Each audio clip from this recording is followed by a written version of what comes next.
días a todos. Mi nombre es Teresa Torralba, soy doctora en neurociencias y hoy voy a acompañarlos y a hablar con ustedes sobre la adolescencia, una mirada desde las neurociencias. Soy directora del Departamento de Neuropsicología de INECO, soy profesora titular de la Cátedra de Favaloro de Neurociencias e investigadora del INSIT. Hoy voy a contarles un poquito acerca de entonces, la adolescencia y qué es lo que las neurociencias tienen para decirnos específicamente sobre este campo.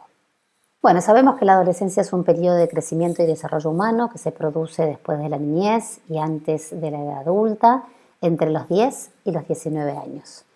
Algunos creen que en realidad dura alrededor de los 25 años y eso lo vamos a ver un poquito más adelante. Según la OMS, es que dura entre los 10 y los 19 años. Se trata de una de las etapas de transición más importantes de la vida del ser humano que se caracteriza específicamente por un ritmo acelerado de crecimiento y de cambios. Si uno mira, este es un paper muy interesante que se llama The Age of Adolescence, y si uno mira entre las diferentes etapas de la vida, hoy se sabe que la adolescencia o esta nueva adolescencia entonces transita durante un periodo muy pero muy extenso en nuestra vida.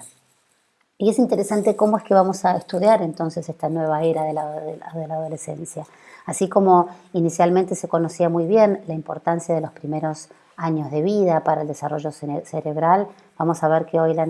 neurociencias comienzan a aportar, a hacer nuevos aportes acerca de qué es lo que sucede en el cerebro de los adolescentes. Por un lado, sabemos que la adolescencia es sinónimo de un crecimiento excepcional, que es una etapa de riesgos, bien lo sabemos todos nosotros, quienes trabajamos con adolescentes o somos padres de adolescentes, pero también es una etapa de grandes oportunidades. Y definitivamente nunca en la historia la adolescencia ha sido tan larga. Hay factores que influyen para que esto sea así. Por un lado, la alimentación, por otro lado, la disminución de las enfermedades infecciosas que ha hecho que en realidad la calidad de vida haya mejorado enormemente, el mayor acceso hacia la educación, especialmente en algunos países, los cambios en las normas sociales, es decir, bueno, cuando uno se casa, cuando uno tiene hijos, todo esto se ha extendido notablemente y esto ha hecho entonces que la adolescencia fuera más larga aún. Por ejemplo, también la utilización de anticonceptivos y el hecho de vamos a ver cómo en algunos países en particular ya el hecho de tener hijos se ha atrasado notablemente, ¿no? Es importante saber que los adolescentes son las próximas generaciones que serán padres y por lo cual la inversión y el entendimiento de este grupo etario es absolutamente indispensable. Por supuesto que las condiciones de salud, las condiciones de educación, sociales y emocionales de nuestros adolescentes afectarán directamente la salud temprana y el desarrollo de la próxima generación de recién nacidos. Tenemos que pensar que nuestros adolescentes serán la próxima generación de padres y por lo cual van a ser quienes críen y quienes de alguna manera acompañen a la nueva generación de recién nacidos. Se sabe que especialmente en algunos países, como vengo diciendo, porque esto no es uniforme en todo el mundo, hay una disminución hasta de 1/3 de los nacimientos entre los 15 y los 19 años. Esto, por supuesto, es una excelente noticia y tiene que ver con el entendimiento de esta nueva adolescencia. Por supuesto que hay importantísimas diferencias entre los países de altos ingresos y los países de bajos ingresos. En los países de altos ingresos, hoy en día, los jóvenes tienen un hijo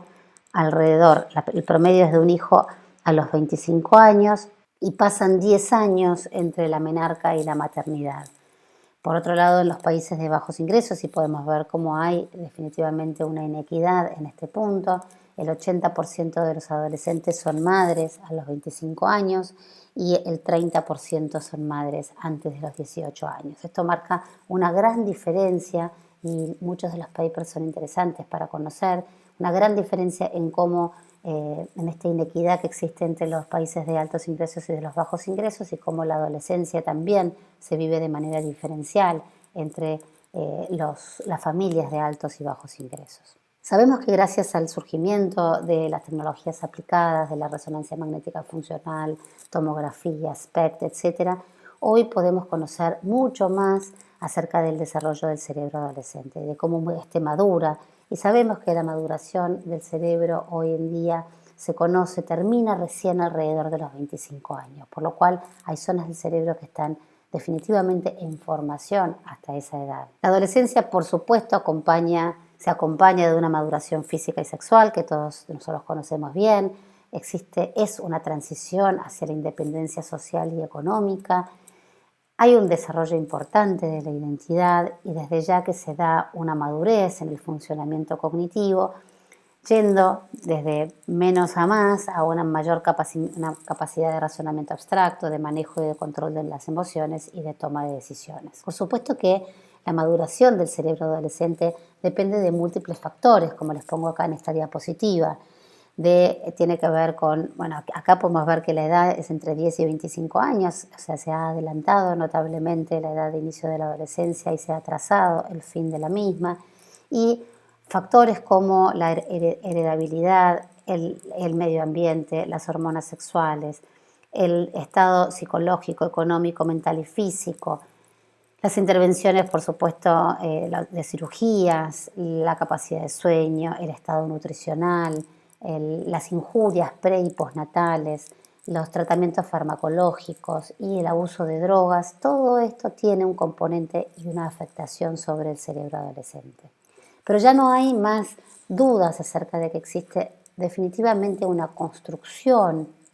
o sea que el cerebro adolescente está en construcción hasta los 25 años. Hay evidencia de todo tipo acerca de esta evolución y esta maduración del cerebro desde el punto de vista neuroconductual, desde el punto de vista morfológico, desde el punto de vista neuroquímico y farmacológica. Existe, como en este paper, evidencia que demuestra que el cerebro está en formación hasta casi la tercera década de nuestra vida. Sabemos que durante la formación del cerebro adolescente existen cambios que son progresivos, es decir, que hay sinaptogénesis, crecimiento de nuevas neuronas, y regresivos, esta poda neuronal, que es la reducción y la sincronización de nuestras sinapsis en el cerebro. Es decir, hay una superproducción de sinapsis y una competencia entre ellas, y sabemos que la fuerza o la eliminación de estas neuronas o de estas sinapsis depende exclusivamente de las experiencias y las demandas ambientales. Es decir, a mayor experiencia, mayor sinaptogénesis, a menor estimulación, menor sinaptogénesis y de hecho poda neuronal. Esto que sucede en los primeros años de vida, como muestra acá la diapositiva, esto vuelve a suceder en la edad adolescente, por lo cual tenemos un nuevo periodo de oportunidad para que esta sinaptogénesis se den de manera más virtuosa. Sabemos que existe mucha bibliografía demostrando justamente que existe esta poda neuronal, que tanto la sustancia gris como la sustancia blanca sufren cambios durante la adolescencia, que lo que se sabe particularmente que la sustancia gris, justamente a través de la poda neuronal empieza a haber una disminución de la sustancia gris en los momentos de la adolescencia, y por otro lado existe justamente una mayor conectividad relacionada con la sustancia blanca. Existe una paradoja en el cerebro adolescente y yo muchas veces y muchos autores comparamos la adolescencia como una Ferrari sin frenos. Es decir, tenemos un desbalance entre una corteza prefrontal que está inmadura, que está madurando, que está en proceso de formación, versus áreas subcorticales, emocionales, amígdala, núcleos accumbens, etcétera, que están justamente hiperdesarrolladas. Entonces, un hiperdesarrollo de las áreas subcorticales versus un área en plena maduración y desarrollo de los lóbulos frontales. Por otro lado, sabemos que justamente este sistema límbico, estas áreas emocionales que son las que se encargan del procesamiento de las emociones, están hiperactivas durante la adolescencia y hay varios estudios que les voy a mostrar en el día de hoy, que demuestran esta hiperactivación de la amigdalina durante la adolescencia. Y esto justamente lo que hay es que genera y acompaña un aumento de los niveles de memoria, porque también hay un aumento y una hiperreactividad de las áreas vinculadas con la memoria, que justamente son las áreas hipocampales de nuestro cerebro, ¿no? Y por otro lado también hay una mayor coordinación de los movimientos y esto está vinculado con el cerebelo, o sea, áreas que están absolutamente en hiperdesarrollo versus lóbulos frontales, áreas cortezas prefrontales que están definitivamente en formación y en desarrollo. Entonces, como les decía anteriormente, existe hasta un 40% de la sustancia gris que justamente disminuye, y esto tiene que ver, esta disminución del 40% de la sustancia gris, como una trayectoria de U invertida, es decir, con un crecimiento en un pico específico de la adolescencia temprano para una disminución en la adolescencia más tardía. Justamente esta disminución, esta poda, esta disminución de la sustancia gris se relaciona específicamente como un marcador de madurez, un periodo de esculpido y de recableado. Es decir, esto habla de justamente maduración de nuestro cerebro, sin lugar a dudas. Disminución de la sustancia gris, poda neuronal, neuronas que no se utilizan, neuronas que se pierden, conexiones más fuertes y sinaptogénesis frente a justamente la utilización de ciertos circuitos cerebrales. Los tractos que están madurando durante la adolescencia están vinculados al control emocional, al control cognitivo y al control conductual. Es decir, todo esto que está sucediendo en nuestro cerebro con una gran conectividad de nuestra sustancia blanca,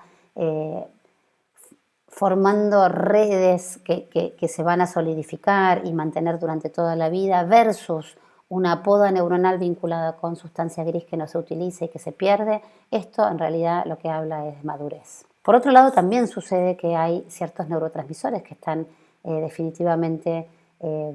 jugando un rol durante la adolescencia. Por un lado, la dopamina, de gran importancia, sabemos, debido a la cantidad de receptores de este tipo presentes en las sinapsis involucradas en los sistemas de recompensa y en las funciones ejecutivas. Es un neurotransmisor clave para el proceso de toma de decisiones y para la evaluación de conductas de riesgo. Todo esto en pleno desarrollo durante la adolescencia. Y es importante,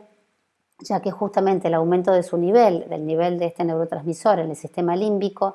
y un aumento progresivo de sus conexiones con la corteza prefrontal. Aumento de la dopamina en el sistema límbico, en las áreas más del núcleo accumbens, etc. Y un aumento más desacelerado, más tranquilo, más lento, más progresivo en sus conexiones con la corteza prefrontal. Por otro lado, también está la serotonina como otro neurotransmisor que justamente se encarga de la regulación del ánimo y de la conducta. Es un neurotransmisor conocido como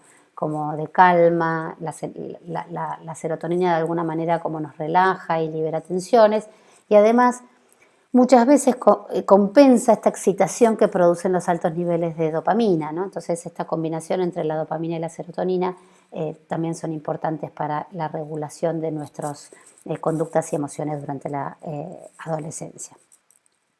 Sabemos que quizás las muchas conductas de riesgos adolescentes pueden relacionarse con que estas conexiones durante la adolescencia entre las áreas prefrontales y las áreas más vinculadas con la emotividad, con las áreas subcorticales, no logran aún una actividad integrada, eficiente y confiable. Está claro que este desequilibrio, esta suerte de desequilibrio entre sistemas más emocionales y racionales hace a los adolescentes, sin lugar a dudas, más propensos a esta lucha de poderes que durará un poco más hasta lograr su madurez definitiva. Es decir, a medida que avanza el tiempo, las áreas frontales, prefrontales comenzarán a conectarse más fuertemente con las áreas emocionales y a lograr este tan deseado equilibrio emocional. Pero sí sabemos que no todas las áreas del cerebro se desarrollan de la misma manera. Entonces tenemos áreas prefrontales, como dije anteriormente, que definitivamente no están desarrolladas hasta los 25 años. Tenemos áreas subcorticales, como la amígdala, que están vinculadas con las emociones, con la pasión, con el miedo, con la agresión, que justamente están más hiperdesarrolladas y durante la adolescencia, y que van a requerir cierta regulación desde los lóbulos prefrontales hacia el sistema límbico. Pero también tenemos otras áreas, como las áreas o el lóbulo parietal, que está relacionado con los sentidos, con el lenguaje, con lo visoespacial, que se van a ir desarrollando lentamente hasta lograr la adultez. El estriado ventral, áreas más subcorticales vinculadas con las recompensas, que están súper desarrolladas en la adolescencia, y el hipocampo, que también está en una curva de crecimiento fenomenal durante la época de la adolescencia. Nuevamente mostrarles que durante la adolescencia entonces hay un montón de estas funciones que se están desarrollando, muchas de ellas ya están más desarrolladas, entonces para resumirles, la corteza prefrontal es una de las últimas en madurar,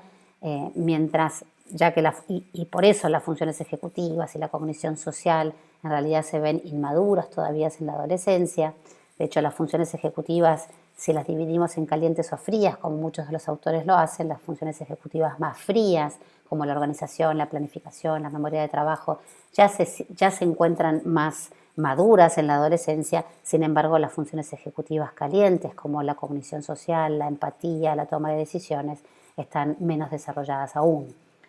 Por otro lado, como dijimos antes, estructuras subcorticales relacionadas con las emociones que están muy rápidamente desarrolladas en contraposición con la corteza prefrontal. Y por otro lado, los lóbulos parietales desarrollándose rápidamente, logrando mayores niveles de atención y de habilidades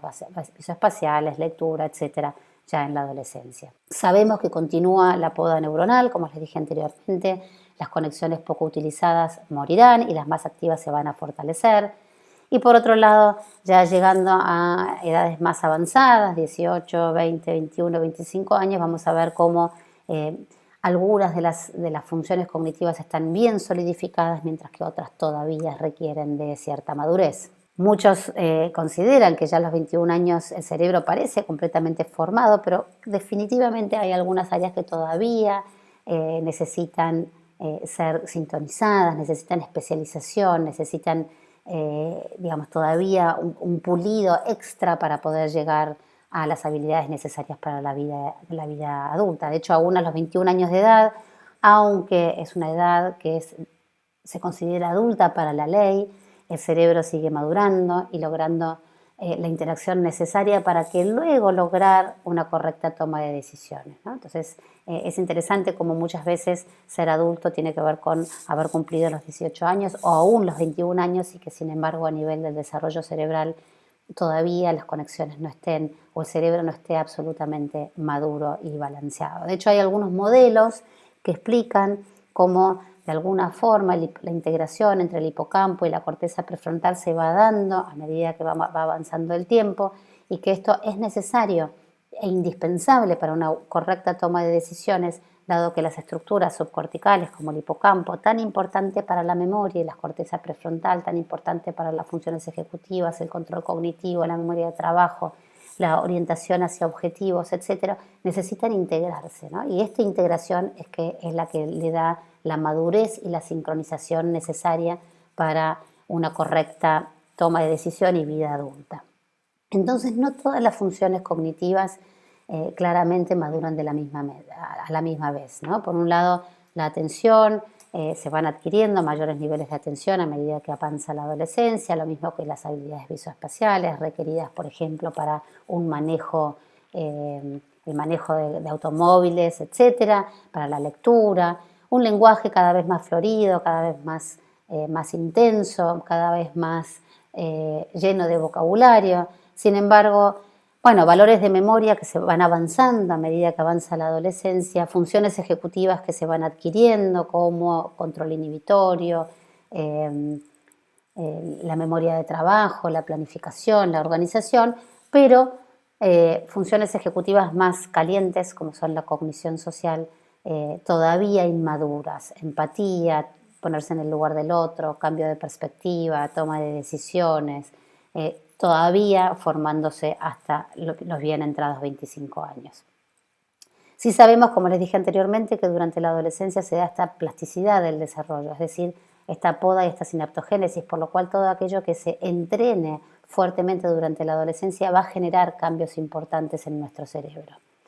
Con respecto a la memoria, hay muchos estudios vinculados con lo que se llama the reminiscence bump,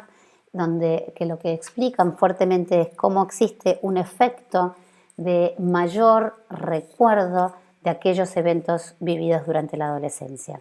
Esto se realizó a través de diferentes experimentos de investigación, pero las hipótesis que sustentan esta reminiscence bump tienen que ver, por un lado, con una hipótesis más de tipo personal, que son algunos de estos autores que les pongo acá, donde, bueno, justamente como se está generando nuestra identidad durante la adolescencia, las huellas mnésicas de esta información se calan más hondo, más profundo, y por otro lado, una hipótesis cognitiva,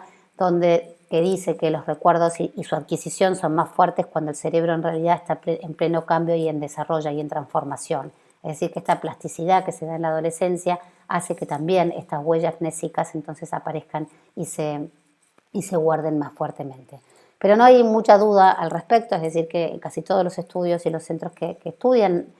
justamente memoria autobiográfica es cuánto nos acordamos los recuerdos de las diferentes estadías de nuestra vida. Los recuerdos que se dan durante la adolescencia tienen una intensidad muchísimo mayor que los recuerdos en otra etapa de la vida. ¿Qué pasa con los lóbulos frontales? ¿No? Los lóbulos frontales serían como el área más importante a considerar durante la adolescencia, porque está en pleno proceso de formación. Como les decía, estos son los últimos en desarrollar, estos se dan recién, su desarrollo, su sincronización y este balance adecuado se da recién alrededor de los 25 años, algunos hablan de los 30 años, y además tenemos 3 circuitos frontales, frontosubcorticales,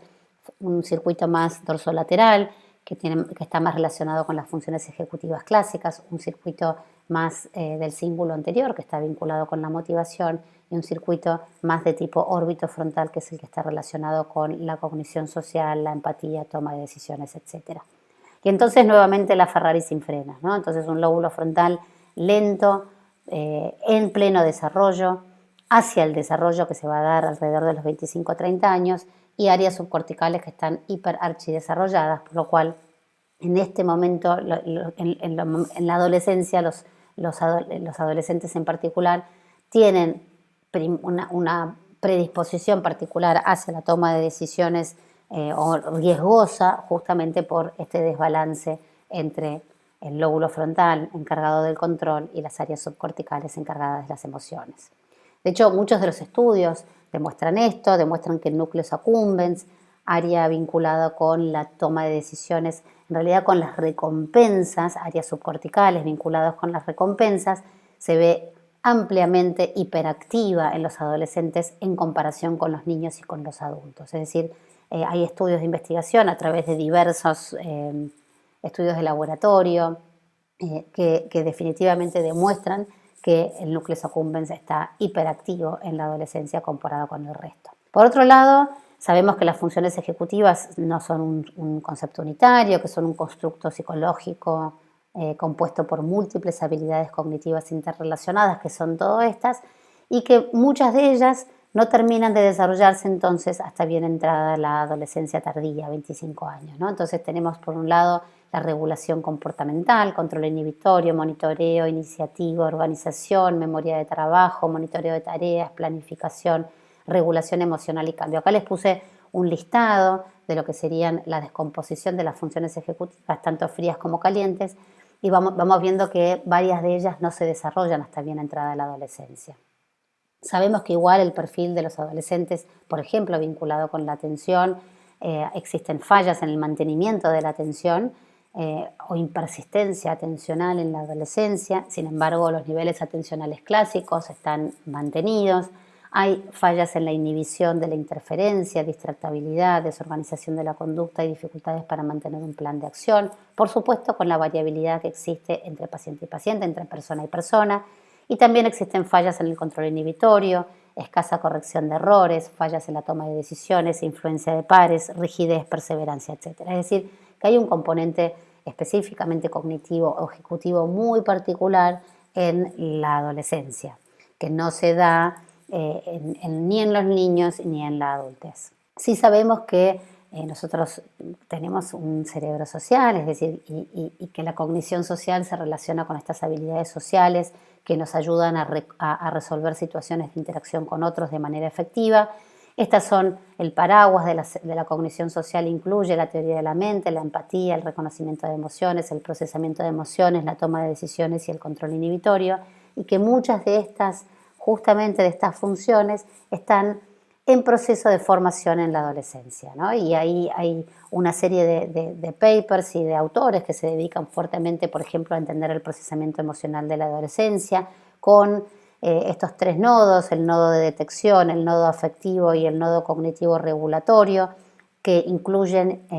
diversas zonas del cerebro y como pueden ver ahí, especialmente en azul, áreas bien vinculadas con los lóbulos frontales que, como les decía, están todavía en formación, por lo cual es entendible que el procesamiento emocional en la adolescencia se vaya dando de manera sólida, pero lentamente, hasta adquirir un nivel de procesamiento emocional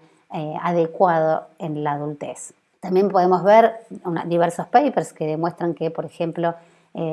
hay una distinción entre los componentes de la teoría de la mente,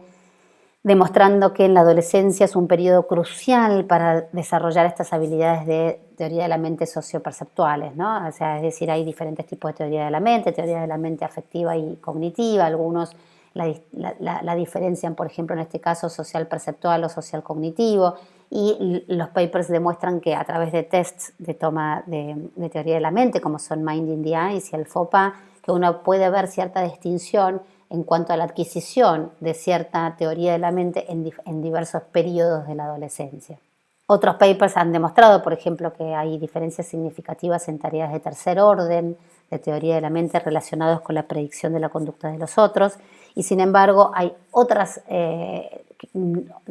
funciones cognitivas que no se distinguen en la adolescencia, pero sí se ha estudiado como en bastante detalle cada una de las funciones de la cognición social o de la teoría de la mente o de la empatía, etcétera, o toma de decisiones en adolescentes tempranos, adolescentes medianos y adolescentes más avanzados, ¿no? Y ver cómo entonces se pueden distinguir los diferentes componentes y la adquisición de estos procesos más cognitivos de cognición social en los diferentes momentos de la adolescencia. Sabemos que este es el estudio típico de laboratorio de control inhibitorio, este es el test de Marshmallows, donde se ha demostrado que los niños a edades tempranas tienen importantes dificultades para poder mantener su control inhibitorio. Acá se les pide a los niños que les ponen un marshmallow, estos copitos de azúcar, y les dicen que si logran, cuando el examinador se va del cuarto, no comérselos por X minutos, cuando ellos vuelvan van a poder tener el doble de marshmallows, o sea, tener 2 en vez de 1. Y en este caso pudimos ver cómo los estudios han demostrado que los niños de 5 años de edad definitivamente tienen severas dificultades para poder controlar sus impulsos, para inhibir el placer inmediato de poder comerse los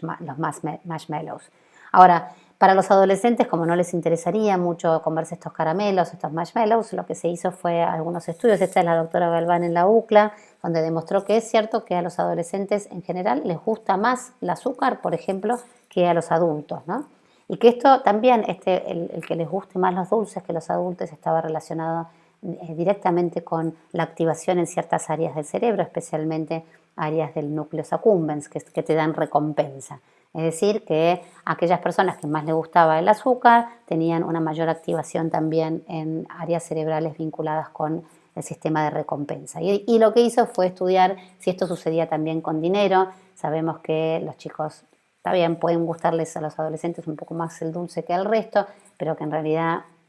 hay un interés mayor también por algo que les da un beneficio mayor, que es, por ejemplo, el tener dinero.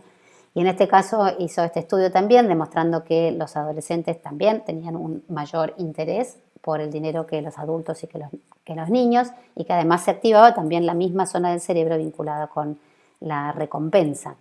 Y justamente hicieron un estudio en Alemania también, este es otro estudio en Alemania, demostrando que cuando se hizo esta tarea con la recompensa, que no era tener 2 caramelos más, sino tener más dinero, justamente los adolescentes prefirieron definitivamente, a diferencia de los adultos, la recompensa menor pero inmediata. Preferían gastarse, si hubiera sido 1.000 pesos, yo puse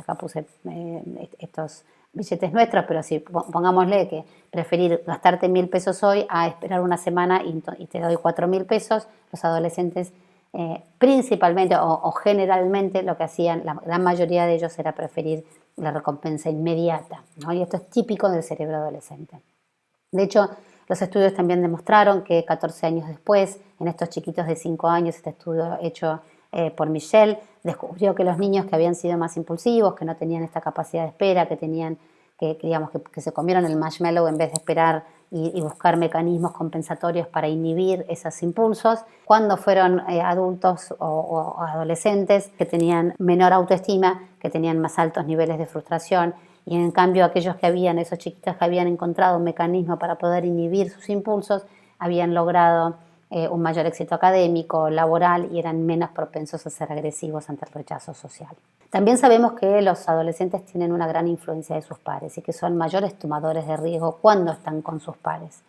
Varios estudios demostraron que en presencia de amigos los adolescentes presentan mayores conductas riesgosas, por ejemplo, cruzar con luz amarilla en el semáforo, que cuando estaban solos. Es decir, hay una serie de estudios que demuestran esta relación entre toma de riesgos y presión que ejerce el núcleo de pares, el grupo de pares. Es decir, la toma de decisiones se ve sesgada por el grupo de amigos. Justamente lo que se cree es, a través de los estudios, que la influencia de los compañeros sobre el adolescente puede en parte derivar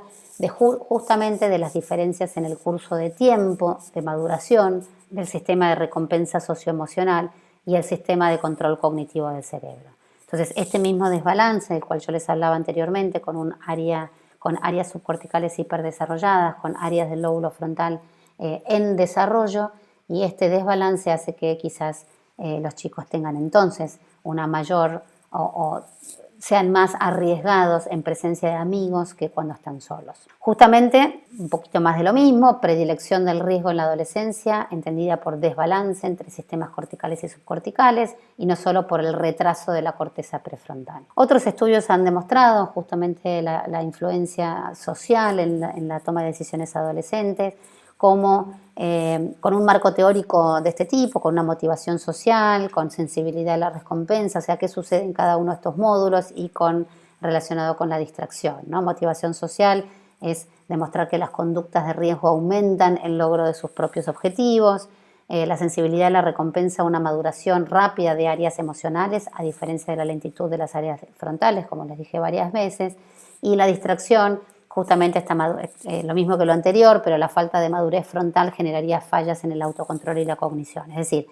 todo esto que está vinculado con una mayor madurez, motivación social, con una sensibilidad a la recompensa y con una mayor distracción, vinculado con los sistemas cerebrales, con las redes cerebrales en desarrollo y con sus conexiones, de alguna manera explicarían entonces la influencia social en la toma de decisión adolescente. Por otro lado, sabemos que las investigaciones sobre el rechazo social utilizan una serie de paradigmas, por ejemplo, como llamado cyberball, que es 3 personas, uno le pasa la pelota a otra, hay 3 personas jugando con una pelota, uno se la pasa a otra, y así sucesivamente entre las 3, hasta que en un momento 2 de esas personas empiezan a jugar entre ellas y una queda excluida. Esto es un típico paradigma para ver qué pasa en el cerebro cuando uno se siente excluido. Y justamente cuando esto sucede hay una activación de la corteza prefrontal lateral, del cíngulo anterior y posterior y del estriado ventral, y lo que se demuestra y se ha demostrado en casi todas estas investigaciones fue justamente que los adolescentes tienen una hiperactivación de las áreas emocionales mientras están jugando a este juego, pero no solamente mientras están siendo rechazados, es decir, cuando se sienten excluidos, sino que también mientras están jugando, aún participando, igual tienen esta hiperactivación de áreas más emocionales, ¿no? Y de hecho, los estudios en adolescentes, utilizando paradigmas más bien de miedo, demuestran que los adolescentes tienen una hiperactivación amigdalina en comparación con los niños y en comparación con los adultos. Es decir, esta hiperactividad, hiperreactividad de las áreas vinculadas con las emociones, especialmente amígdala y núcleos accumbens, lo que hacen es que estén más reactivos hacia cualquier situación de reacción emocional y vinculada con su relación con los pares, vinculadas con su situación emocional, vinculados con emociones como el miedo o como el sentimiento de exclusión. Este es otro paper que demuestra también mucho de lo que les estoy contando hoy. Estos son 90 adolescentes entre 12, 15 y 17 años y tomaron tareas de control inhibitorio, toma de riesgos y toma de perspectiva social, y demostraron cómo los adolescentes tenían mejores valores tempranamente en el rendimiento para el control cognitivo a través de tareas de go, no go, como si esa habilidad se adquiriera tempranamente en la adolescencia, mientras que la cognición social medida por un test de toma de perspectiva social, madura más tarde en la adolescencia. El procesamiento de riesgo y recompensa, que se evalúa a través del Balloon Test, que es muy interesante, mostró una trayectoria diferente, con un aumento de la tendencia de toma de riesgo, especialmente en la adolescencia temprana. Entonces, este paper yo se los puse justamente para mostrarles cómo desde el punto de vista de las funciones ejecutivas y de la cognición social, aún dentro de la adolescencia algunos maduran más tempranamente algunas de estas funciones, como el control inhibitorio más cognitivo, que es más dorsolateral, y que otras, como la toma de perspectiva social, que es salirme de mi lugar y poder ponerme en el lugar del otro, madura más lentamente, y la toma de riesgo se ve como más acelerada, especialmente en la adolescencia temprana. También, y casi para terminar, existen algunos papers que demuestran que los adolescentes tienen mayor aceptación a la ambigüedad, ¿sí? En tareas que se miden a través de paradigmas de ambigüedad, que tienen mayor aceptación de la incertidumbre, es decir, que no tienen tanto problema con la incertidumbre como los adultos, y que muchas veces, y que esta tolerancia a lo desconocido, a lo ambiguo, a lo incierto, se asoció con factores motivacionales y no tanto cognitivos, como que estaba más relacionado con lo emocional que con lo cognitivo per se. Entonces, resumiendo, y ya terminando con esta charla, el desarrollo del cerebro continúa desde la adolescencia hasta los 25 años de edad aproximadamente. Hoy sabemos bastante más sobre el desarrollo del cerebro adolescente, su ritmo de madurez, y por eso podemos interpretar mejor estas conductas adolescentes, la toma de riesgo, etc.